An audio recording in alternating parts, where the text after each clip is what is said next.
신은실이라고 하고요. 옆에 방금 보신 경기도시를 만드신 홍영숙 감독님 모셨습니다. 박수로 환영해주시기 반갑습니다. 안녕하세요. 홍영숙입니다.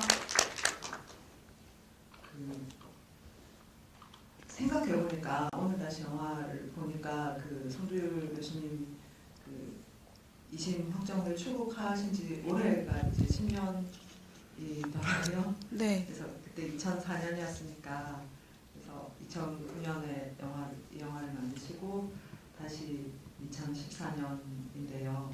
오랜만에 이 작품으로 극장에서 관객들과 대화를 나누시는 아마 소외랄까 어떤 감정이 있으실 거라고 생각이 됩니다. 감독님의 인사 말씀 겸해서 그런 얘기들을 관객들께 드리는 얘기를 들으면서 얘기를 시작하도록 하겠습니다. 이 경기도시 2를 볼 때마다 시간이 멈추어 있나 그런 느낌이 많이 들어서 지금 말씀해 주신 것처럼 개봉한 게 극장에서 이제 개봉하면서 관객 여러분 만나 뵙게 됐던 게 2010년도인데 지금 벌써 이제 4년이 지났고요. 그리고 네, 4년이 지났음에도 불구하고 한국 사회가 이렇게 어떤 좀 이렇게 빛이 보이는 어떤 출구 이런 느낌을 잘 가지고 있나 이런 질문은 좀 늘 하게 되는 것 같아요. 그래서 오늘 같은 경우에도 사실은 여기 오면서 오기 전에 왜 이렇게 요즘에 뒤숭숭한 일들이 많을까요? 그렇죠? 올해 초에 이제 비극적인 참사로부터 시작해서 오늘 같은 경우에도 뜻하지 않게 이제 사고로 굉장히 많이 또 목숨들이 이제 많이 지금 위태롭거나 뭐 그런가 봐요. 그러니까 이제 그냥 공연, 걸그룹의 공연장에서 또 사고가 또 일어났다고 하니까 그래서 이제 어쨌든 이렇게 좀 왠지 좀 이렇게 혼란스럽고 뒤숭숭하고 뭐 이런 것들이 사회가 좀 안정돼 있다 그리고 좀 잘 가고 있다는 느낌을 좀 덜 받아서 그런가요? 그런 것 같아요. 출구가 보인다는 느낌이 잘 안 들어서. 네, 저도 이 영화로 들어오기 직전에 지금 사고가 있어서 그런 소식을 잠깐 전해드렸는데요. 구조 작업이 잘 진행되어서 인명사고가 없기를 바라는 마음으로 계속 얘기를 진행하도록 하겠습니다. 경기도시 오늘 우리가 저희가 본 거는 2편인데 사실은 영화 속에서 감독님이 내레이션으로 설명을 하시듯이 처음 경기도시 원래 다른 작품을 먼저 만드셨잖아요. 그죠?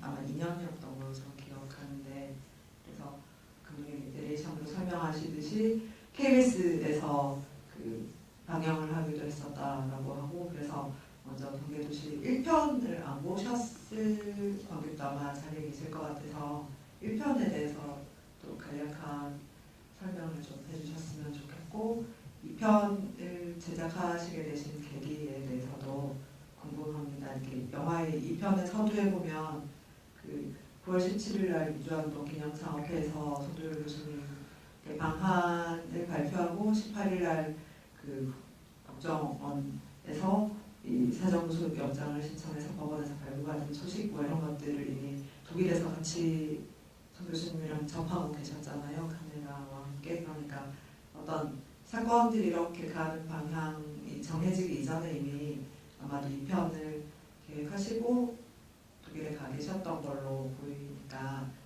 2편의 애초에 제작의 계기 이런 것들도 알려주시면 감사하겠습니다. 1편 같은 경우에는 2000년에 제가 이제 저희들이 베를린에 갈 수가 있는 기회가 생겼어요. 그래서 이제 독립 다큐멘터리를 한국에서 이제 제작하는 사람들은 아무래도 이제 제작비 예산의 문제나 이런 것들은 이제 해결하기가 쉽지가 않은 늘 그런 어려움에 처한 상황이거든요. 근데 다행히 이제 베를린에 가서 이런 어떤 어려움에 처한 어떤 그런 분들과 만날 수 있는 기회가 생겼고요. 그래서 그때 이제 손 교수를 이제 뵙게 됐어요. 그래서 다행스럽게도 이제 저희들과 함께 이제 작업하는 것에 좀 그 동의를 해주셨고 여러 가지로 이제 긴장된 상황이어서 이제 좀 그 심리적으로 이제 안정감을 가지기 어려웠음에도 불구하고 저희들 이제 같이 작업하는데 이제 흔쾌히 동의를 해주셨어요. 그래서 이제 작업을 같이 할 수 있었는데, 그러니까 그 1편에 대한 소개를 아주 간략하게만 드리면 비슷한 상황에 여전히 놓여 있었고 입국이 금지된 상황에서 이제 굉장히 이렇게 정치적으로 민감한 어떤 그런 늘 긴장해야 되는 어떤 상황에 놓여 있었고 그때도 입국을 이제 추진하는 어떤 기관들이 있었고요. 그래서 그렇게 노력을 많이 오랜 시간 동안 많이 이렇게 노력해 주시는 분들이 이제 한국에서도 굉장히 많으셔서 그렇게 이제 좀 거의 성사 단계에 이르렀어요. 그래서 사실은 이제 영화 마지막 부분에 보면 거의 이제 그 공항에 그 트렁크를 들고 그러니까 거의 집 밖을 나가는 어떤 그 순간에 전화벨이 울려요. 그래서 들어오기 힘들겠다라는 어떤 그런 좌절을 여러 번 정말 오랫동안 겪었던 그런 인물이죠. 그래서 1편이 이제 사실은 그런 아픈 상황을 고스란히 이제 목격하게 되는 그런 것이라면, 기록하게 된 것이라면, 이후에 이제 사실 그러니까 입국이 가능해지고, 이번엔 진짜야, 올 것 같아. 이렇게 말씀하시는 거예요. 여기에 계셨던, 추진했던 분들이. 그래서 저희는 너무 당연하게도, 올 수만 있다면, 이건 진짜 굉장히 역사적인 기록물이기도 하지만, 또 한편은 굉장히 자연스럽게 1편을 했었기 때문에, 그 어렵게 이제 그 좌절되었던 것이 이번엔 정말 성사되는 어떤 기쁨 이런 것들을 이제 당연히 생각하고 그래서 이제 혹시라도 좌절될지는 모르지만 그래도 이번에는 굉장히 가능성이 높으니까 그래서 저희 이제 프로듀서이자 이제 촬영을 담당했던 강석필 PD가 이제 간 거죠. 베를린에 갔고 그래서 이제 같이 들어오면서 촬영을 할 수 있었고 저희는 저희대로 기다리고 있었고요. 그런데 이제 사건은 이제 일주일 안에 이렇게 벌어졌고 그러면서 예상치 못한 어떤 소용돌이 속으로 이제 들어가게 되면서 굉장히 정말 저희는 물론이고 초청하신 분들뿐만 아니라 그 당사자인 이제 그 손 교수 본인도 굉장히 좀 이렇게 당혹해했던 스스로 충격이고 당혹하고 뭐 이랬던 어떤 이제 사건이었죠. 그래서 그런 어떤 과정들을 좀 솔직하게 담아내자 고민을 많이 했었지만 그런 흔적이 이제 경계도시 2에 녹아 있다고 이해해 주시면 될 것 같아요. 실제로 방금 말씀하신 그런 고민들을 영화에 녹아내시기 위해서 굉장히 고민을 많이 하셨다라는 게 느껴지는 게 이를테면 감독님이 직접 내레이션을 하시잖아요. 그 목소리들이 어떤 영화적인 효과를 위해서 이렇게 노력하신 거일 수도 있지만 오늘도 다시 영화를 보면서 느꼈는데 그 목소리에서 굉장히 많은 고민들, 감정들이 묻어난다는 생각이 오늘도 많이 들었어요. 감독님 목소리 울릴 때마다. 근데 자막에 보면 직접 내레이션을 쓰시기도 쓰셨고 직접 하신 걸로 나와 있는데 직접 감독님의 목소리로 그러한 상황들을 설명하고 결정하시려고 하셨던 그 결정의 과정 또 그 내레이션을 쓰시고 녹음하시는 과정이 어렵지는 않으셨는지 궁금했습니다. 굉장히 완곡하게 부드럽게 표현해 주셨는데 저는 이제 볼 때마다 그 객석에 이제 그 개봉했을 때 지금도 잊혀지지 않는 게 이제 상상마당이었던 것 같아요. 근데 그 개봉했을 때 이제 영화를 굉장히 잘 봤노라. 그런데 이제 남자분이셨어요. 근데 이제 그런데 정말 거슬리는 게 이거 꼭 그 감독의 목소리를 꼭 그렇게 우겨 넣었어야 되느냐라고 아주 이렇게 강하게 이제 말씀하셨어요. 그래서 우선은 이제 물을 일으켜서 죄송합니다라고 했고 그러면서도 이제 한편에서 설명을 드린 거는 이게 다루고 있는 주제가 굉장히 무거웠고 그리고 어떻게 보면 지금도 여전히 굉장히 설명적이고 그리고 이제 분석을 한다고 했으나 또 한편에서는 이제 이 감독의 시선으로 분석을 한 거기 때문에 굉장히 이제 주관적일 수밖에 없는데 그래도 이게 이제 2003년도에 발생한 일이잖아요. 근데 이제 2010년도에 이게 이제 개봉을 할 수 있게 된 거죠. 2009년도에 이제 부산국제영화제가 처음으로 이제 공개가 됐고, 그러니까 그 사이에 이제 시간의 어떤 간극이 한 6, 7년이 되는 거예요. 그런데 이 6, 7년의 시간을 거슬러 올라가서 이제 오늘 만나 뵙는 어떤 그런 관객분들하고 같이 호흡을 하려면 과연 이것이 어떻게 전달하는 게 좋을까 이렇게 생각이 들더라고요. 그래서 굉장히 고민한 끝에 여러 가지 무리에도 불구하고 이제 직접 제가 이제 경험한 어떤 그런 감정 그리고 제가 이제 겪었던 어떤 그런 소용돌이 안에서의 어떤 그런 혼란의 상태 이런 것들을 진솔하게 같이 이제 관객과 함께 겪어 나간다라고 하는 어떤 그런 생각 그게 그 경험이 결국 여기서 전화할 수 있는 서로 얘기할 수 있는 그런 출발점이 아닐까 이런 생각을 했었어요. 그래서 이제 그 무리함에도 불구하고 이제 그렇게 이제 사용을 하게 됐고요. 예, 그렇습니다. 또 저는 그 개인적 기억을 떠올려 보자면 2010년에 극장 개봉을 하기 전에 이제 2009년에 부산 영화제에서 상영을 하신 후에 그다음에 서울에서 다른 영화제에서 상영을 할 때 감독님과 이런 자리를 한번 가졌었고 그때도 어떤 그 우리 내부의 감독님도 영화 속에서 얘기하셨던 레드 컴플렉스로 나를 검열하는 나의 어떤 내면 혹은 한국의 운동 진영이라고 말하는 곳의 이제 실상 혹은 뭐 지금 우리의 전체적인 모습 그런 것들을 굉장히 뼈아프게 보는 계기가 되었다고 그때도 이제 감독님께 말씀드렸는데 그러면서 영화를 처음 봤을 때도 굉장히 충격적이었던 게 이제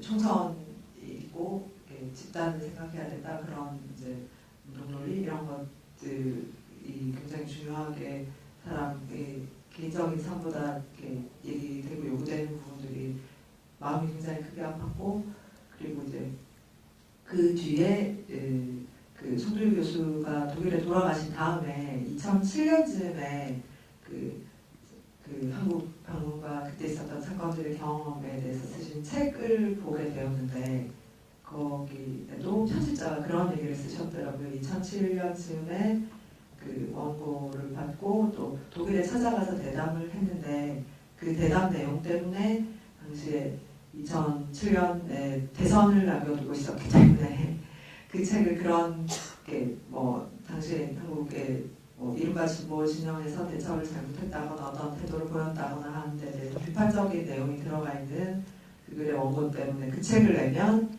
대선에서 또 안 좋은 영향을 미쳐서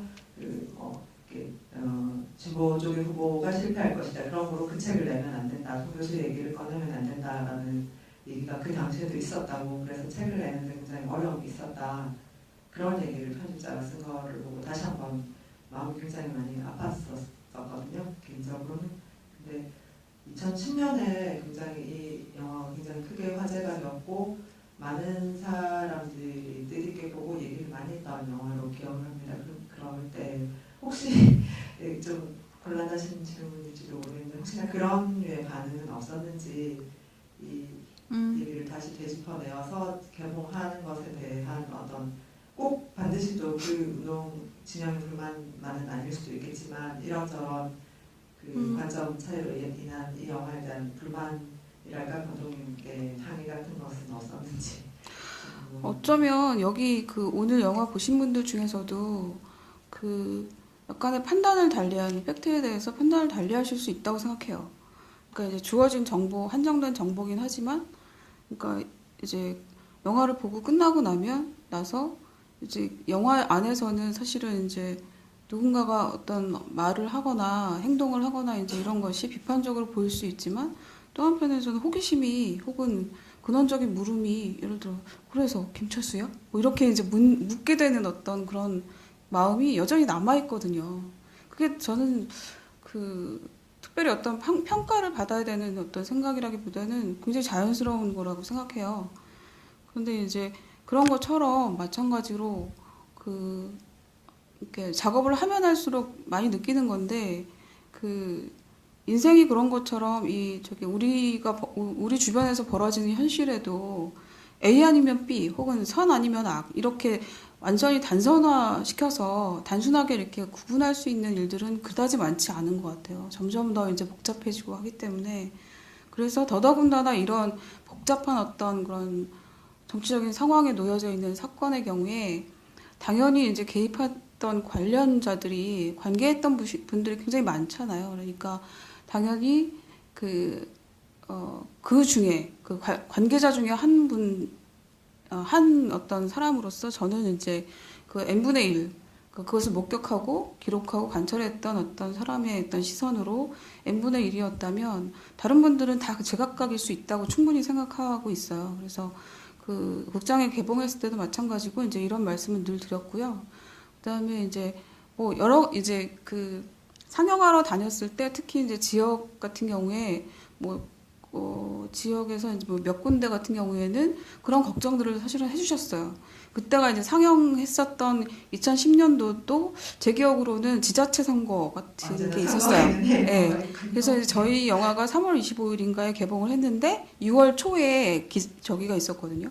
선거가 있었거든요. 그러니까 도대체 지금 이때 이거를 개봉해서 뭐 어쩌자는 거냐 이렇게까지 굉장히 좀 강하게 말씀해 주시는 분들도 계셨어요. 그래서 바로 그런 생각이 이 영화가 필요하다는 것의 반증이다라고 이제 제가 말씀을 드리기도 했는데, 그러니까 그렇게 생각하실 수도 있지만 사실은 그렇게 생각하는 것이 이런 상황을 계속적으로 곪게 만들고 직면하지 못하게 만드는 거 아니냐라고 이제 저는 생각하고, 그리고 이제 이 영화 여기 경계도시 안에는 지금 레드 컴플렉스라고 하는 단선적인 어떤 말로 이렇게 표현되어 있지만 사실은 이것이 전부일 수 없잖아요. 해석의 전부일 수 없고, 그다음에 우리 안에 이제 내면에 가지고 있는 나도 어쩔 수 없는 아주 정말 아주 복잡한 어떤 마음들, 이런 생각들, 막 충돌하는 것, 이런 것들을 무엇으로 명명하고 이제 전달을 해야 되는데, 그 중에 이제 하나가 이제 이렇게 레드 컴플렉스 혹은 진영의 논리, 내지는 뭐 개인과 그룹의 문제, 뭐 이런 등등의 어떤 좀 복잡한 문제들이었던 것 같아요. 그래서 한 가지로 말씀드리기는 어려우나 영화라고 하는 매체가 이제 가지는 어떤 특성이 있으니까 이제 한정적으로 이제 전달하기 위해서 그 개념을 좀 정리했다 그렇게 이해해 주시면 좋을 것 같아요. 네, 말씀 잘 들었습니다. 또 많은 것을 다시 한번 생각하게 해주시는 말씀이었던 것 같습니다. 제가 궁금한 것들을 몇 가지 여쭤봤는데요. 객석에서도 네, 들어주셨는데요.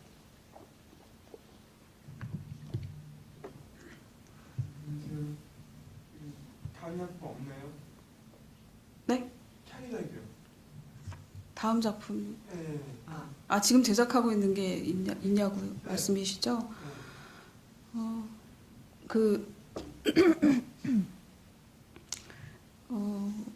지금 이제 현재는 제가 이제 프로듀서를 작년에 데뷔를 했어요. 감독으로서는 이제 조금 이렇게 몇 작품을 만들어서 제법 된 셈이지만 프로듀서로서는 이제 작년에 데뷔를 해서 작년에 이제 성미산 마을이라고 하는 그런 도심 속 공동체 뭐 이렇게 대안적인 어떤 생각을 하는 그런 마을에 저희가 살아요. 그래서 그 감독하고 제가 이제 프로듀서를 하는, 그래서 이제 춤추는 숲이라는 작품의 마을 다큐의 3부작을 이제 지금 생각하고 있는데 강석필 감독이 감독을 하고, 그리고 제가 이제 프로듀싱을 한 첫 작품이 이제 나온 거고요. 지금 이제 진행 중인 건 두 번째 작품에 이제 프로듀싱을 하고 있어요. 그래서 그거는 이제 그 마을에서 공동 육아를 통해서 성장하고 있는 아이들, 특히 이제 고등학교 1학년 때부터 지금 이미 이제 지난달에 전부 제대를 했는데 제대할 때까지 이 남자 아이들 3명에 관한 그런 기록이에요. 그래서 두 번째 작품이 이제 소년 달리다라고 하는 마을 다큐 두 번째 작품. 그래서 그 작품은 지금 이제 편집 중이고요. 그리고 제가 이제 프로듀싱을 맡고 있고, 그다음에 제가 이제 감독으로 이제 차기작으로 생각하고 있는 거는 하나가 있으나 그건 아직 말씀드릴 단계는 아니어서 예, 지금 이제 한 50% 정도 이제 촬영 중인 예, 그렇게 말씀드릴 수 있겠습니다. 저희가 소년 달리자는 대충 그러면 언제쯤 볼 수 있을까요? 희망사항은 감독이 이제 지금 직장을 다니면서 사적으로는 저기 그 부부예요. 이 경계도시 2의 이제 PD 이 저기 왜 중간에 이제 보이는 남자가 있는데 어쨌든 그 양반이 이제 사적으로는 부부고 그래서 내년에 이제 가능하면 여름쯤에는 좀 이렇게 선을 보였으면 좋겠다 나왔으면 좋겠다는 생각을 하고 있어요. 네, 춤추는 숲 같은 경우는 개봉을 마쳐서 지금 온라인 그 같은 데서 그 다운로드라고 하나요? 하면은 이렇게 보실 수 있는 걸로 알고 있는데요. 네, 춤추는 숲 아마 아직 혹시 못 보셨다면 보시면 좋아하시리라 믿어지지 않습니다. 네. 답이 되셨죠? 여기 손 들어주셨는데요. 안녕하세요. 네, 안녕하세요. 제가 처음에 이 영화 개봉했을 때 지금은 없어졌지만 대학로 하이퍼텐 나다에서 이 영화를 보고서 그때도 되게 지금보다 훨씬 더 어렸는데 정말 큰 충격을 받았었는데요. 네. 이렇게 오랜만에 GV를 통해서 영화를 다시 보게 해주셔서 정말 감사합니다. 반갑습니다. 그때는 돈 주고 봤어요. 제가 궁금한 거는 두 가지 정도인데요. 그 영화에서 보면은 이제 홍두일 교수님이랑 이제 그 지지자분들하고 이제 어떻게 이야기를 할 것인가 이런 식으로 이렇게 자리가 있을 때 사모님께서 좀 의견을 많이 피력하시는 편이잖아요. 그런 게 물론 아니겠지만 감독님께서 편집한 부분이 아니라 그 실제적으로도 그 교수님의 어떤 의견 같은 거를 스스로 말씀하시는 게 아니라 사모님께서 좀 이렇게 많이 얘기해 주시는 편이었는지 그 부분에 대해서 약간 궁금한 게 있고요. 두 번째는 이제 영화 보다가 이제 한 번 제가 딱 한 순간이 어떤 순간이었냐면은 이제 감독님하고 송두일 교수님하고 어쩌면 마지막 독배일지도 모르겠다 하는 그 장면을 보고서 굉장히 이제 좀 생각이 많았는데요.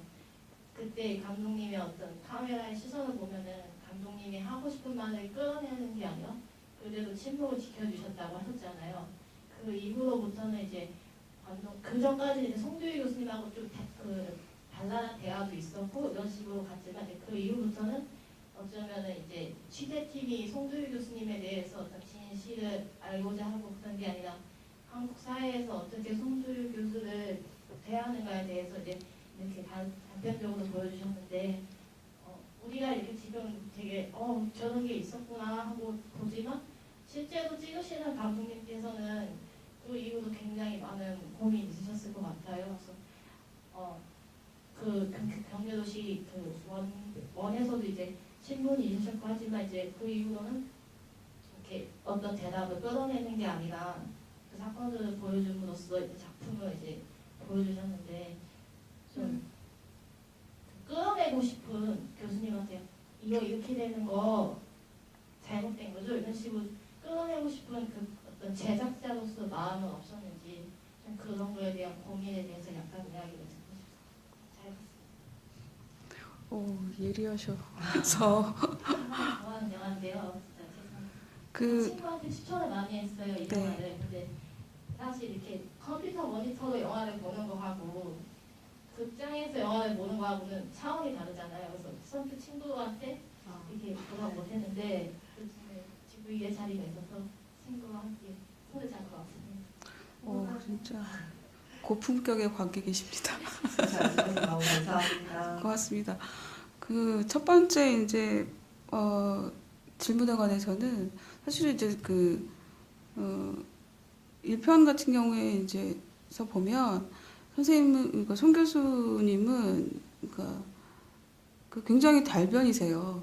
워낙에 굉장히 달변이신데 다만 이제 이렇게 어떤 질문에도 예를 들면 이제 지금 기분이 소감이 어떠세요라든지 이렇게 좀 가볍게 혹은 아니면 예측되는 어떤 사람으로서의 긴장감이 풀리는 어떤 순간에 질문을 드려도 거의 강의로 가요. 처음에는 그렇지 않지만 이게 학자이기 때문에 학자로 이제 살아왔던 그 거의 반평생 이상을 살아오셨던 분이라서 그런지 강의로 가세요. 근데 이제 그에 비해서 이 정 선생님 같은 경우에는 굉장히 좀 이렇게 다른 방식의 이제 그 감성적인 어떤 그런 부분을 이렇게 표현을 잘 하시는 편이거든요. 포옹을 한다든지 아니면 좀 느릿느릿하지만 굉장히 섬세하게 이제 표현을 하는, 정확하게 표현하려고 하시는 그런 게 있는데, 이제 이 편 같은 경우에서 이제 지금 날카롭게 지적해 주신 것처럼, 저도 사실 그러니까 모두 다 송 교수님의 입을 바라보고 있었던 상황이에요. 정확하게 말씀드리면. 그런데 거의 말씀을 안 하셨어요. 나중에서 이제 저희가 이 영화에는 지금 전혀 들어가 있지 않지만, 2004년에 그 석방되고 난 다음에 거의 곧바로 이제 베를린으로 다시 돌아가셨거든요. 그리고 난 다음에 저희가 한 1년, 2년 정도 있다가 시간을 두고 이제 충분히 좀 충분치는 않아도 적어도 시간이 그러니까 복귀할 만큼의 시간은 이제 흘렀구나라고 생각해서 그 베를린에 가서 이제 다시 인터뷰를 따로 했어요. 근데 이제 여기에는 사용하진 않았지만 그 과정에서 제가 여쭈어봤거든요. 그때 왜 그 말씀을 아끼셨는가에 관해서. 근데 이제 저희들이 추측했던 것이 거의 정확하게 맞아 떨어졌는데, 그러니까 모든 사람들이 그 송 교수의 입을 바라보는 상황에서 어떤 그 말조차도 가볍게 할 수 없는 그런 무거움이라고 하는 게 굉장히 많이 힘들었던 모양이세요. 그래서 그게 이제 단지 그 한 인간이 그러니까 짊어지기에는 부담스럽고 힘들어 이런 어떤 호소라기보다는 그 어깨에 이제 그 놓여진 짐의 성격이 어떤 정세부터 시작해서, 그러니까 그때가 이제 그 노무현 정부가 들어선 그 비교적 초기에 해당했을 때 벌어졌던 어떤 상황이니까 그런 어떤 정치적인 압박, 무게감부터 시작해서 여러 가지의 목소리들이 각계각층에서 이제 들어오는 거죠. 요청과 요구와. 근데 거기에 대해서 가볍게 이제 표현하기가 정말로 쉽지 않은, 불가능했다라고 이제 얘기하시고, 그래서 이제 그 영화 안에서 이제 얘기하듯이 역설, 그러니까 오히려 구속되고 나서야 자신을 표현할 수 있었던 그런, 자유로울 수 있었다라고 할 수 있었던 그런 역설이 이제 그 역설로서 이제 분석이 되더라고요. 그래서 이해가 됐고, 그래서 그 마이크의 역할, 그 심경의 어떤 대변자의 역할을 이 부인 되시는 정 선생님이 할 수밖에 없었고, 또 한편에서는 해야 마땅했고, 이제 그런 어떤 상황이었어요. 설명드리자면. 그리고 이제 그럼에도 불구하고 본인이 말씀하셔야 됐다라고 이제 평가하시는 분들도 사실은 계시지만, 그거는 제 생각에는, 그러니까 그분을 두둔해서라든가 뭐 특별히 이제 그래서가 아니라 그 무게감이라고 하는 건 감히 상상하기 어렵겠다라는 어떤, 저는 그렇게 받아들였고요. 두 번째 질문에 관해서는 다른 감독이었으면 달랐을 것 같긴 해요. 그러니까 또 다르게 이제 그 소통하고 이렇게 표현하는 방식이 또 달랐을 테니까. 그런데 당연히 욕망이 있죠. 당연히 욕망이 있고, 왜 그러냐면 욕망이 있을 수밖에 없는 게, 이 수유리 아카데미라고 하는 곳에 이 숙소가 이제 거기였어요. 그런데 들어갈 수 있는 카메라, 그리고 독대할 수 있는 카메라는 오로지 저희 카메라밖에 없었거든요. 그러니 당연히 이제 그 욕망이 있죠. 그리고 모든 그 기자들이 선망의 대상일 수 있잖아요. 쟤는 도대체 뭔데 저기로 왔다 갔다 해? 그런데 여기 무슨 기자증이 있는 것도 아니고 뭐라는 거야? 뭐 정체가 뭐야? 그래서 저희들 때문에 굉장히 고민하게 만들었어요. 저기 카메라 기자들이. 그런데 그래서 당연히 이제 그런 어떤 욕망, 또 한편에서는 그 욕망이라고 하는 이름 안에는 또 어떤 의무 같은, 이 기회를, 이 카메라가 단독으로 있었을 때 해내야 되는 어떤 역할이 있을 거다, 기능이 있을 텐데 그것이 무엇일까에 관해서 당연히 이제 많이 이렇게 고민을 했었던 시점이에요. 그런데 뭐 그게 대단히 어떤 윤리적이거나 그런 어떤 판단에 해서라기보다는 그 순간에 저는 이제 발견이 어떤 느낌을 발견했냐면 그는 더 이상 그러니까 제 카메라 그 순간에는 적어도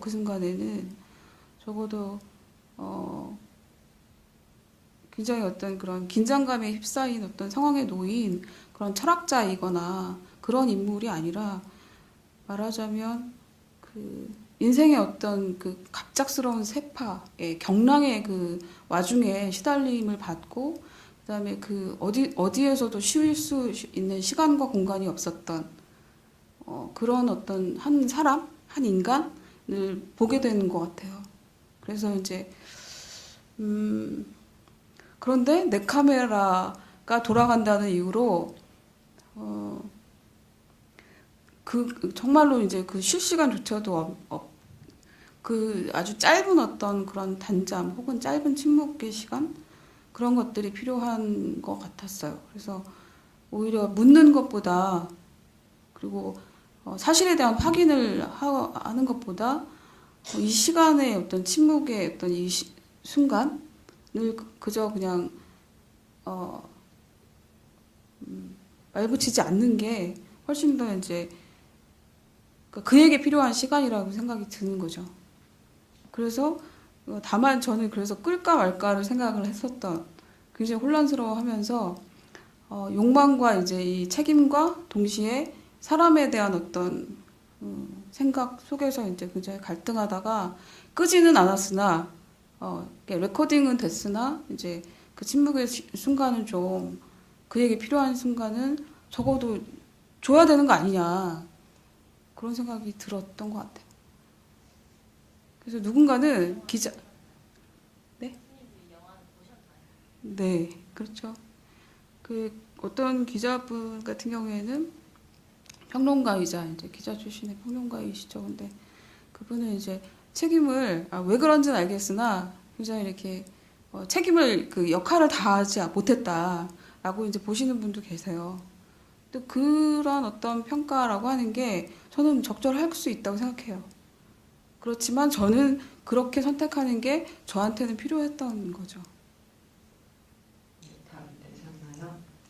그 감독님 말씀 들으니까 변영주 감독님께서 그 낮은 목소리 그 2분까지 읽으실 때 뭐 어디 인터뷰에서 하신 말씀 그 에피소드가 기억이 나는데 그 어렵게 일정을 잡아서 갔는데 나눔의 집 이사를 하는 날이었는데 가보니까 이사를 도울 이제 이들은 아무도 없고 짐이랑 할머니들만 동그랗게 계셔서 그날 그냥 촬영을 접하고 다 촬영팀은 이사를 도왔다 그런 얘기를 하셨던 기억이 나는데 그랬기 때문에 아마 나눔의 집 할머님들도 그 변 감독님의 카메라에 한 발 더 다가가셨을 수 있을 것 같고 이런데 제 얘기일지 모르겠으나 감독님이 어떤 그 침묵을 지켜주시는 그 관용 때문에 저희는 감독님의 또 카메라를 믿고 이 영화의 힘을 믿고 지켜볼 수 있는 게 아닌가 저는 그런 생각이 또 듭니다. 네, 또 저쪽 있으신데요.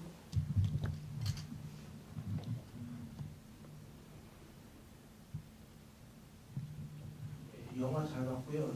이런 다큐멘터리 영화를 통해서 본격적으로 토론하려면 아마 새벽을 다 가고 아마 하루 종일도 아마 모자랄 겁니다. 근데 제가 보고 느낀 점을 위주로 좀 말씀드리는데 저는 좀 이 영화보다도 좀 취재 이모저모라고나 할까 언론 플레이가 어떻게 일어나는지 좀 여실히 알 수 있었고요. 영화를 통해서. 근데 저는 다른 관점에 아마 우리나라가 아마 대만과 더불어서 아마 사회주의 탄압국가이자 반공국가의 아마 순봉국가였는데 지금 이런 영화가 나왔다는 것 자체가 좀 많이 개방된 것 같아요. 솔직히 좀 많이 성숙되고 그렇고 근데 지금 송 교수가 아마 그때도 아마 독일 국적이라고 알고 있거든요. 여기 귀국했을 당시. 근데 독일 정부나 무슨 대사관 측에서는 그렇게 여기서 조사받고 그런 데에서 무슨 도움을 주진 않았는지요. 그 독일 국적 맞추시고요. 그리고 이제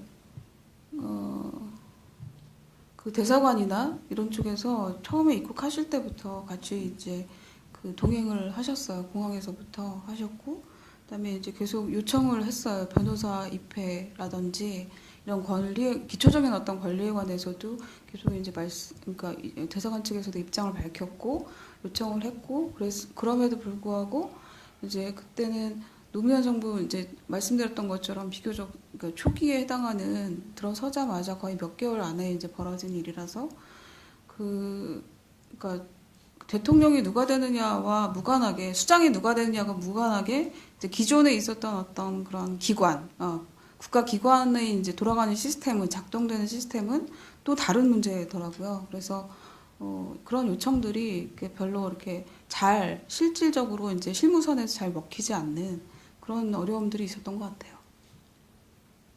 그 비행기에 처음 입국할 때 아마 독일 영사님 밖에 계시냐라고 김영태 변호사님이 물어보시는 것 같았고, 그러면 그 마지막 그 항소심 마치고 석방 되실 때 꽃다발 받으실 때 옆에 계시던 외국분이 그러면 독일 재래 공간에서 나오신 분이신가요? 몇 군데서 이제 예, 기관에서 계속 대사관 측에서는 계속 이제 예, 관심 가지고 요청을 했었어요. 답이 되셨습니다. 갑자기 많이 드시는데요. 네, 이렇게 차례대로 드릴까요? 손 드신 차례대로 드립니다. 네, 먼저 이쪽에 드리고요. 영화를 굉장히 잘 봤습니다. 내러티브, 내레이션 하시는 감독님 목소리가 너무 어조가 차분해서 설득력 있게 들었긴 했습니다만, 이 영화를 보면서 그 다큐멘터리 장르가 객관적인 정보를 제공할 수도 있지만 그 감독님의 어떤 주관이 굉장히 개입될 수도 있다. 물론 개입될 수도 있다고 생각하면서 몇몇 그 용어의 선택, 예를 들어서 뭐 이념의 광풍이라든가 붉은 덫이라든가 광기의 십사인처럼 이런 용어를 보면서 정말 어쩌면 저는 보수나 진보의 어떤 그 양분론이라는 어떤 단어 사용을 별로 좋아하지는 않습니다만 영화에서 일단 나왔기 때문에 편의상 얘기하자면 이 영화가 어쩌면 물론 보수 쪽에 계신 분들은 어쩌면 잘 안 보실 수도 있는데, 만약에 그쪽 모든 영화로 전 국민이 본다면 어쩌면 보수 쪽에 계신 분들의 어떤 자신들의 어떤 이론 개발을 위해서 이 영화가 교육용으로 쓰일 수도 있지 않을까라는 생각을 의심을 많이 해봅니다. 왜냐하면 또 감독님을 의심하는 것이 아니라 어떤 상황에 대한 결과론을 가지고 말씀드리는데, 왜 그러냐면 우리가 무슨 송두율은 어떤 양심적인 학자라든가 감독님 표현하면 내면 유학했던 어떤 지식인이 처참하게 어떤 무너지는 모습, 이런 것들을 저는 사실 봐왔습니다만은 사실력, 자기가 했던 행동에 대한 좀 가부 여부를 결정할 때 어떤 확답을 못 내요. 그러니까 자기한테 불리하게 작용할지도 모르는 그런 상황에 대해서 답변을 못 내리는데요. 왜 제가 이런 말씀 드리냐면, 저도 그 수의 아카데미 하우스에 계셨던 모 교수님한테 제가 한번 질문 드렸습니다. 73년에 이 사람이 월북을 했는데, 그때만 해도 동백님 사건 직후기 때문에 독일 유학생이 북한으로 들어간다는 건 웬만한 각오를 하지 않고서는 들어갈 수 없는 상황이거든요. 근데 여기서 말하는 어떤 내레이션은 내면적인 동의는 없었으나 피할 수 없는 상황이라든가, 또는 노동당원으로 의식하고 행동한 바 없다라고 판단한다면 이 사람이 과연 유체 이탈이 된 사람이 아니고서야 이런 행동을 보통의 평균적인 의식을 가진 사람으로서 어떻게 받아들일 것인가에 대해서 사실 좀 의심을 하고, 그런 면에서 어쩌면 이 영화가 모든 국민에게 보여주지 않겠지만 아주 반대쪽, 이 영화가 반대쪽 입장에서 있는 사람들이 본다면 그들의 어떤 공격 논리로서 사용될 가능성도 있지 않을 가능성도 있지 않을까라는 생각을 좀 해봤고요. 두 번째 질문은, 영화에서 중간에 한번 차를 타는 장면에서 나오는데 어떤 기자가 오길남에 대해서 물어봤거든요. 참고적으로 오길남이라는 사람은 그 독일의 윤희상의 꼬임에 빠져서 가족이 월북을 하고 딸하고 딸 둘하고 부인이 남겨져가지고 혼자만 지금 탈북을 해서 지금 남한에 대한민국에 살고 있는 사람인데, 그 송두율 씨가 남한의 인터넷 언론이라든가 모든 신문의 어떤 그 보도 내용까지도 세세하게 신경을 쓰시는 분이 과연 오길남의 정치, 오길남의 지금 상황에 대해서 모른다라고 그렇게 간단하게 얘기할 수 있었나, 저는 그 점 상당히 무시해 들었습니다. 두 가지 질문 드리겠습니다.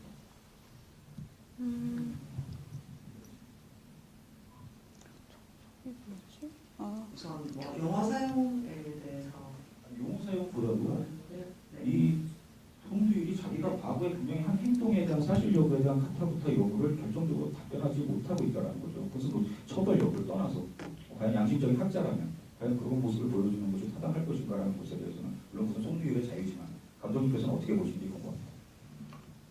제가 직답을 하기에는 참 적절하지 않은 질문인 것 같긴 한데 그래도 이제 말씀을 드리자면 사실은 이제 그 몇 가지가 일주일 사이에 그러니까 자고 일어나면 뭐 예를 들어서 노동당 몇 위 김철수 그다음에 뭐 이런 방식의 것들이 이제 몇 가지가 계속 팩트들이 이제 쭉쭉 이제 올라오는 그런 상황에서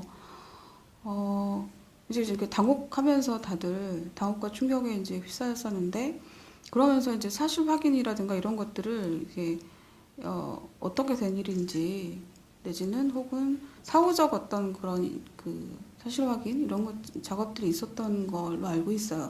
근데 저희 카메라에는 이제 그런 것들이 잡히진 않았으나 그리고 또 어쨌든 그런 조언 그룹에 의한 어떤 것들이 이제 확인 과정들이 있었는데 그 확인 과정에서 이제 사실은 이제 정리된 어떤 그런 멘트로 나가야 되겠는 어떤 부담감 이런 것들이 저는 있었다고 보거든요. 그래서 그것이 어떻게 해석돼서 전달이 돼야 지금 2003년도에 이 예민한 상황에 대해서 이제 말하자면 그의 입장을 정확하게 이렇게 대변할 수 있을 것인가. 근데 본인이 예전에는 뭐 이러저러한 상황이어서 갈 수 있었고 이렇게 이제 그 개인 혼자만 해당하는 어떤 사안이었다면 충분히 그렇게 가능했을 것 같아요.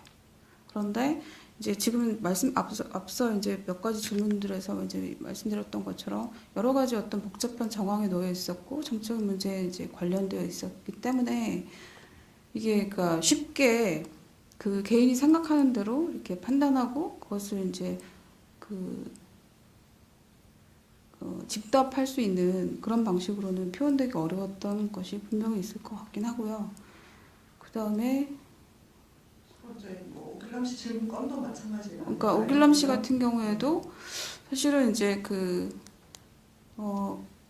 1편에서도 이제 사실은 직접적인 어떤 그런 언급이 나오진 않지만 그 기초적인 어떤 작업을 했던 그런 사실 확인이나 그런 것들을 했던 어떤 과정들이 있었기 때문에 그때도 이제 확인을 했을 때 지금 그러니까 2003년도에 경기도시 2에 담겨져 있었던 그런 정도의 답변이셨어요.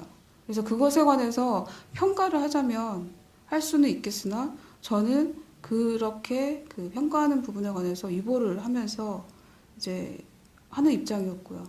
그리고 그 유보의 이유는 경기도시 2에서 이야기하고 싶었던 것이 다른 부분에 있었기 때문이에요. 그러니까 여전히 이 사안에 대해서 그때의 소용돌이에 대해서 송두일 교수의 책임론을 이야기하는 사람들이 대개의 경우에 굉장히 많았어요. 그러니까 송두일 교수의 책임론에 관해서 여전히 지금도 여전히 그렇게 생각하시는 분들 많아요. 그런데 저 같은 경우에는 경기도시 2에서 송두일 교수의 책임론으로 갔을 때 과연 우리가 개인이 책임져야 될 어떤 몫에 관해서 관객들과 함께 동의하고 공감하는 것이 과연 우리들에게 남길 만한 어떤 것이 의미가 무엇이냐 질문하게 됐고 그러면 송 교수 개인이 아니라 오히려 그것은 어쩌면 개인이 감당해야 될 몫이고 오히려 그를 제외한 어떤 그 나머지 한국 사회에서 그 대응했던 방식들 그리고 내부의 어떤 진면목, 민낯 이런 부분들에 훨씬 더 관심이 있었고 송 교수 책임론에 관해서 일부 그렇게 생각할 수 있는 부분들이 있다고 한들 그것은 제 고민과 혹은 관객들과 나누어야 되는 이 시대의 가장 의미 있는 어떤 화두로 발견으로 저는 적절치 않다고 저는 생각했어요. 네, 지금 하다 보니 시간이 굉장히 많이 흘렀던 걸 미처 몰랐습니다. 마지막으로 아까 질문을 해주셨으니까 뒤에 다른 분께 드릴게요. 죄송합니다. 예, 짧게 해주시겠습니까? 영화 정말 잘 봤습니다. 저는 이제 간 언론사에 입사한 기자인데요. 아이고. 근데 저 아예 그냥 저기 사건 굉장히 어린 나이라서 그 당시 제가 중학교 2학년인가 1학년인가 그래서 그 당시 뉴스도 잘 안 보고 그랬는데 지금 이 사건을 처음 접하고 나서 드는 생각은 이제 세월호 참사 때도 그렇고 송조희 교수 사건도 그렇고 이 언론이 보여주는 정말 좀 참혹한 광경의 한 장면인 것 같다라는 생각이 들었어요. 송 교수님도 그 한국 언론의 어떤 미진한 모습의 한 피해자이신 것 같기도 하거든요. 그 교수님께서 그 마지막 그 항소심 판결 받으시고 나오시면서 이렇게 말씀도 하셨는데 그 1년의 과정들을 쭉 지켜보셨으니까 그 송 교수님한테 쏟아지는 어떤 한국 언론의 그 모든 집중 공격이라든지 이런 거에 대해서 교수님 스스로 어떻게 또 이야기하셨고 또 한국 언론이 어떻게 나가야 한다고 말씀하신 게 혹시 있으시다면 좀 전해주셨으면 좋겠습니다. 전할 말씀은 사실은 저기 그 나오셔서 출감하시고 난 다음에 이제 하신 게 그 저는 핵심이 다 담겨져 있는 내용이라고 생각하고요. 이제 다만 한 가지 좀 제 입장에서 첨언하자면 그 이전에 개봉을 하게 되면 보통 언론 시사, 기자 시사라는 걸 해요. 그런데 이제 이 기자 시사를 해야지 그나마 좀 그 기사화되면서 약간의 홍보라도 좀 되는 상황이어서 그렇게 하는데 그때 이제 기자들이 제법 그래도 오셨어요. 그럼에도 불구하고 끝나고 나서 질문이 정말 하나도 없었어요. 정말 하나도 없었는데 그때 사회자가 이제 권혜호 씨였던 걸로 기억해요. 근데 이제 하나도 없었는데 너무 당황스러울 정도로 없어서 나중에 이제 그 참석했던 기자분들한테 이 배급사나 이런 쪽에서 이제 연락하면서 어땠냐, 왜 말이 아무도 없냐라고 여쭤봤더니 영화는 너무 좋다. 그런데 점점점 이렇게 되는 거죠. 그렇게 많은 선배 기자들이 나오는 영화를 처음 봤다라는 거예요. 그리고 저렇게 쪽팔리는 모습으로 여기저기 다 그렇군요. 아실만 들이. 라고 이제 말씀하신 거죠. 그래서 그런데 그럼에도 불구하고 다만 그냥 부끄럽다 이게 아니라 그러니까 선배들의 모습이 부끄러워서라기보다는 그 안에서 나를 보고 있고 또 어쩔 수 없는 것, 이 왜 언론이라는 한국 사회에서 언론이라고 하는 곳에서 아무리 뜻한 바 있는 어떤 개인이 기자가 되고 지금처럼 이제 말씀해주신 분처럼 신참 기자에서 이제 그 관록을 쌓아가는 어떤 그런 과정에서 이제 시스템 안에 들어가게 되면 한계가 노정될 수밖에 없고 있을 수밖에 없는 개인의 무기력감 이런 것들이 막 이제 복합적으로 이렇게 많이 작동을 한 모양이에요. 그래서 다만 그 비난하기 위해서 사실은 담아냈다기보다는 이것이 어떤 방식으로 이렇게 게임 플레이어의 상황을 정말 악화시키는 방식으로 기능하는가 의도치 않게 이걸 정말 강조하고 싶었었거든요. 그분들은 사실은 직업이잖아요. 카메라를 들이대는 것도 직업인 거죠. 이번에 이제 오늘 기자 수사를 한 작품이 다이빙벨이라고 네. 시끌시끌한 네. 그 다이빙벨이라는 작품이 있는데 부산에서 이제 어렵게 티켓을 구해서 갔어요. 매진이라고 해서 들어갔는데 그 자리는 한 3분의 1은 비었지만 왜 그런지는 이유는 뭐 중요하진 않고 지금은 어쨌든 그 GV 시간에 관객과의 대화 시간에 그렇게 많은 그 기자들이 부르지 않았는데 온 그런 작품은 처음이에요. 이 정말 들어가는 입구부터 시작해서 이제 포진을 하고 있었는데 나중에 이제 그 기자들이 이제 다 오셨더라고요. 수많은 카메라들과 플래시를 한 20-30분을 계속 터뜨리셨는데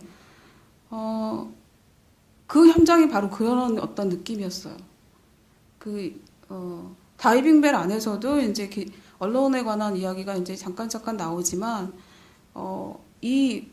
그것을 이제 그 영화를 상영하고 난 뒤에 이제 앞에서 벌어지고 있는 객석 앞에서 벌어지고 있는 그 미디어의 어떤 그런 관행들, 행위들 이런 것들이 있어서 사실은 이제 정말 말하고 싶었거든요.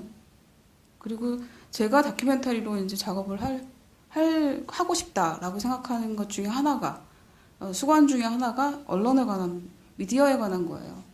근데 한국 사회에서 다큐멘터리로 정말 심장으로 돌아갈 수 있는 그것을 언론의 심장으로 들어가서 그것을 정확하게 조준할 수 있는 그런 길이 뭐가 있을까? 모르겠어요, 잘.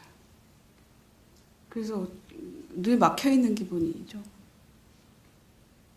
네, 경제도시 2편을 보신 그 기자님께서는 좋은 기자가 되실 거라고 이 영화의 힘 때문에라도 생각이 됩니다. 더 많이 얘기를 하고 싶지만 벌써 마쳐야 될 시간인데요. 안타깝지만 우선 오늘은 그 감독님 인사 말씀과 못다신 말씀 겸해서 정해서 들으면서 마무리하도록 하고요. 또 다음 작품 감독님이 만드실 작품 그리고 또 소년 달리다를 만날 시간을 다시 또 뵙는 걸 기약하면서 마지막으로 감독님 말씀드리면서 마치도록 하겠습니다. 늦은 시간까지 이렇게 같이 얘기 나눠주셔서 진심으로 좀 감사드리고요.